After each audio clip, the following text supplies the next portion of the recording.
कल सीएम ने वाराणसी में प्रभावित क्षेत्रों का दौरा किया और सीएम योगी ने एनडीआरएफ की नाव से बाढ़ का हाल जानते हुए पीड़ितों तक वो पहुंचे और बाढ़ पीड़ितों को अपने हाथों से राहत सामग्री भी वितरित की। सीएम योगी ने सबसे पहले गंगा और वरुणा के बाढ़ प्रभावित इलाकों का हवाई सर्वेक्षण किया और इसके बाद संपूर्णानंद यूनिवर्सिटी में बने हेलीपैड पर लैंड करने के बाद कार से भैंसासुर घाट पहुंचे।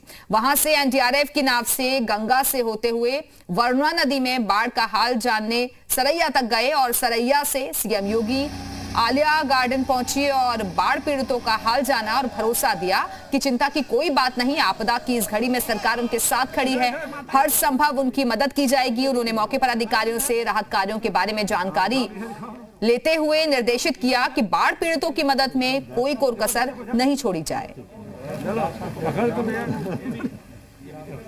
कैसे उठाओगे? उठा लेगा। हाँ, उसी का सिर्फ ये भी लेके जाओ। सीएम योगी ने वाराणसी में ही रात्रि विश्राम किया और इससे पहले अपने दौरे के दौरान उन्होंने काशी विश्वनाथ मंदिर में दर्शन किए और भगवान का आशीर्वाद लिया। इसके बाद सीएम योगी ने काशी विश्वनाथ कॉरिडोर के निर्माण कार्यों का जायजा लिया और अधिकारियों को निर्माण कार्यों में तेजी लाने के निर्देश दिए।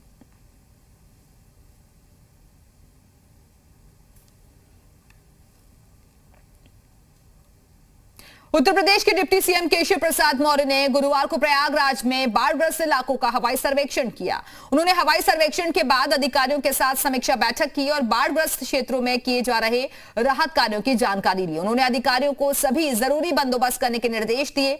डिप्टी सीएम केशव प्रसाद मौर्य ने बाढ़ समीक्षा के बाद श्री राम वनगमन मार्ग को लेकर अधिकारियों के साथ मीटिंग की और मीटिंग के बाद केशव प्रसाद मौर्य ने कहा कि अयोध्या में 84 कोसी परिक्रमा मार्ग बनाने और श्री राम वनगमन मार्ग की योजना को अंतिम रूप दिया गया।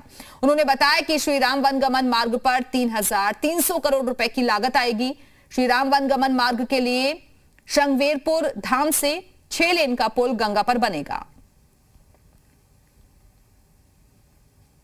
बाढ़ के कारण पीड़ितों की व्यवस्था की दृष्टि से जो शासन के निर्देश हैं उनका जमीनी स्तर पर प्रबंध किया जा रहा है, उसकी समीक्षा की और समीक्षा में पाया गया कि सभी आवश्यक कदम उठाए गए हैं और जो कोई कमी ध्यान में आई है उसके लिए जरूरी निर्देश दिए गए हैं।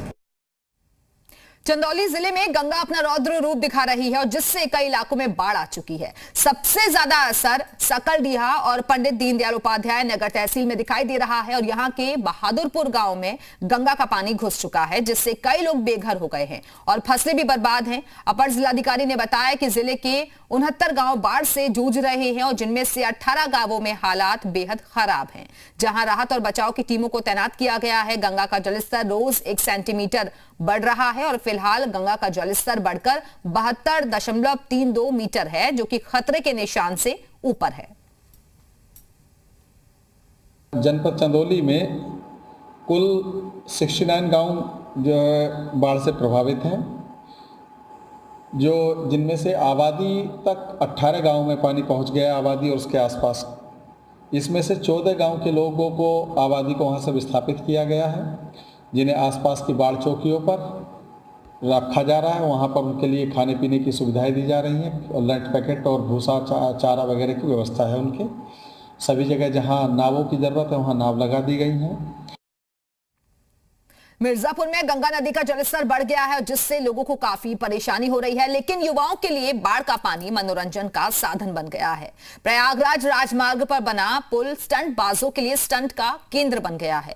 रास्तों पर गुजरते गाड़ियों के बीच स्टंट बाज अपनी जान की परवाह किए बिना गंगा नदी में छलांग लगा रहे हैं।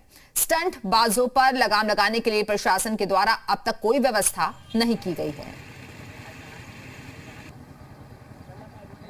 नीरज जी बताओ कि ये कौन सी जगह है, ये जो कूद रहे हैं कहाँ? ये ओझला पुल है जो इस पे से गाड़ियाँ गुजरती हैं और ट्रेन भी गुजरती हैं इस पुल से। ऐसे यहाँ पर बहुत लोग यहाँ पर स्नान कर रहे हैं। तो ये ऊपर से कूद रहे हैं, ये खतरा है नहीं है? इनके लिए तो बहुत खतरा है। हम लोग मना करते रहते हैं नाव लेकर कि आप लोग मत कूदिए, लेकिन ये लोग प्लस मानते नहीं है। अब कहाँ का हैं ये लोग तो हमको नहीं पता है।